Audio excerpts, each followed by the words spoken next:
If you're reading this now, odds are I've already left town. A few cities in between the new skyline where I'm looking down. A few empties on the floor and a note on the door of your house.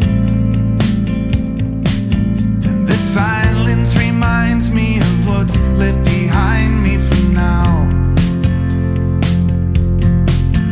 There's a broken down car parked outside the barn up the road, and a weather vane hanging all crooked